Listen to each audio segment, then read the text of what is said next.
દારૂ અને ડ્રગ્સ મુદ્દે એકવાર ફરી ગુજરાતની રાજનીતિ ચરમસીમા પર જોવા મળી રહી છે અને ફરી શરૂ થઈ ગઈ છે સંસ્કારની વાતો।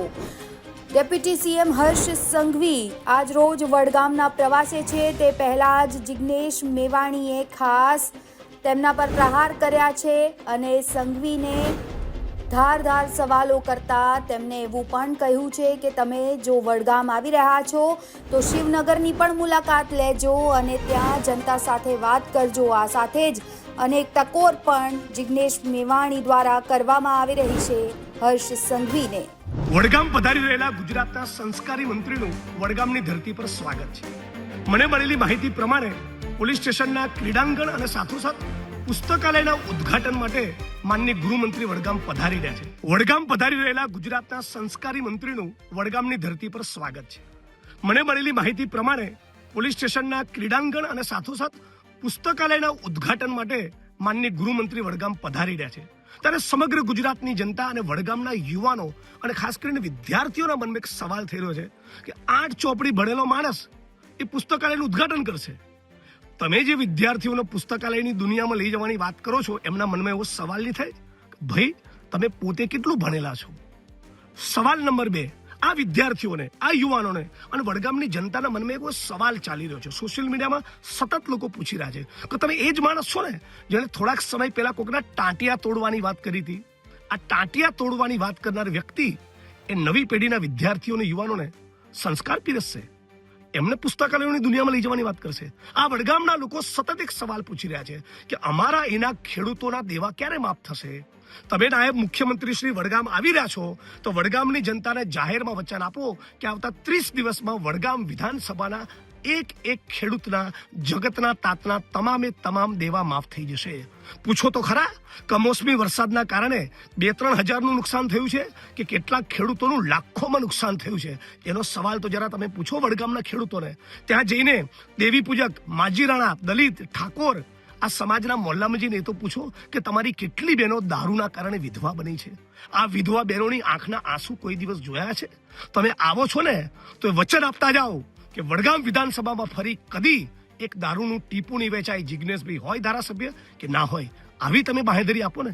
બાજુમાં જ થરાદ આવ્યું, ત્યાં શિવનગરનો પણ આંટો મારજો। એ શિવનગરની બહેનો વડગામથી ખાસ દૂર નથી, ત્યાં પણ કહેજો કે ખરેખર તમારે ત્યાં હોમ ડિલિવરી થાય છે એવી તમે જે વાત કરી એ વાત સાચી છે? મળતા તો આવો, પૂછો તો ખરા એ મા બાપને જઈને કે જેમના દીકરાઓનો ડ્રગ્સનો સ્ટોક નહીં મળવાના કારણે નર્મદાની કેનાલોમાં ઝંપલાવીને એમણે સુસાઇડ કર્યું। 25 વર્ષથી વડગામ વિધાનસભાના સર્વ સમાજના ખેડૂતો સતત બોલી રહ્યા છે કે નર્મદાના પાણી, નર્મદાના નીર મુક્તેશ્વર ડેમના કર્માવત તળાવમાં ક્યારે આવશે? એ તો અમે લડીને તમારી સરકારને ઝુકાવીને વિધાનસભામાં સતત બોલીને રજૂઆત કરીને તમારી સરકારને ફરજ પાડી છે, ખેડૂતોના આંદોલને ફરજ પાડી છે। બાકી 25 વર્ષ સુધી તમે વડગામની જનતાને તડપાવી છે નર્મદાના નીર માટે। હવે પાઇપો નાખી છે, કહેતા જાઓ કે કઈ તારીખ સુધીમાં ત્યાં નર્મદાના નીર મુક્તેશ્વર ડેમના કર્માવત તળાવમાં આવશે। વિધાનસભાના મંચ ઉપર સત્તાવાર જાહેરાત કરી હતી કે જલોત્રા ખાતે GIDC ની સ્થાપના કરીશું। આજે આ વાતને લગભગ 2 વર્ષ થયા, એક ઈંટ તમે મૂકી નથી।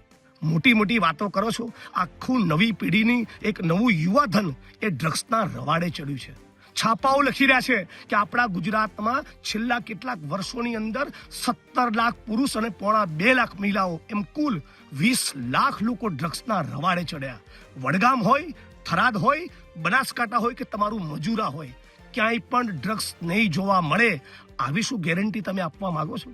દરેક ચૂંટણી પહેલા CR પાટીલ આવે, માનનીય મુખ્યમંત્રી આવે, યોગી આદિત્યનાથ આવે, અરે મેવાણીને ટાર્ગેટ કરવાના બદલે તમારામાં તાકાત હોય ને તો ડ્રગ્સને ટાર્ગેટ કરો, કુટણખાના ટાર્ગેટ કરો, દારૂ જુગારની બધી ટાર્ગેટ કરો, ઇલીગલ માઇનિંગ ટાર્ગેટ કરો। પૂછો તમારા પોલીસ સ્ટાફના સજ્જનના સારા પ્રમાણિક માણસોને કેટલો દારૂ રાજસ્થાનથી આવે છે? તમારામાં શરમનો છાંટો છે? હે, કાયદાના બંધારણ જેવું કંઈ છે કે નહીં દેશમાં? ખુલ્લેઆમ બેફામ મોટી લાઈનો તમારી રાજસ્થાનથી ચાલતી હોય, આજે પણ ચાલે છે। ગામડાઓના દારૂના અડ્ડા બંધ થયા છે, રાજસ્થાનથી આવતી ટ્રકો, ખટારા એ લાઈનો બંધ થઈ નથી। તો આવો છો તો વચન આપતા જાઓ કે હવે બનાસકાંઠામાં રાજસ્થાનથી આવતો એક પણ દારૂ, એક પણ ટીપું જોવા નહીં મળે। આ તમે કરો તો તમારું વડગામમાં સ્વાગત છે। ધારત ને તો બહુ બધા લોકોને મોકલત 9મા ધોરણની ચોપડી લઈને, એવું નથી કરવું। આવો છો તો મેં કહ્યું એ પ્રમાણેની ગેરંટી વડગામની જનતાને આપીને જાઓ। વડગામનો ખેડૂત, પશુપાલક અને સર્વ સમાજના યુવાનો એ ઈચ્છે છે કે ગામે ગામ એમના દીકરાઓને નોકરીઓ મળે. જે બાળકો જે વિદ્યાર્થીઓનો સ્કૂલ ડ્રોપ આઉટ રેટ છે ઘડે. કેટલીક સ્કૂલોમાં આટો તો મારતા જાઓ, કેવું બિસ્માર તમે સ્ટ્રક્ચર ઊભું કર્યું છે ઠેકાણા સ્કૂલોના તમારા રાજમાં. નવી પેઢીના વિદ્યાર્થીઓને નોકરી જોઈએ છે. તમે ક્રીડાંગણનો ઓપનિંગ માટે આવો છો, તમે કોમનવેલ્થની વાત કરો છો, બહુ સરસ. હમણાં 73 ગામનો પ્રવાસ મેં કર્યો છેલ્લા 4 મહિનામાં.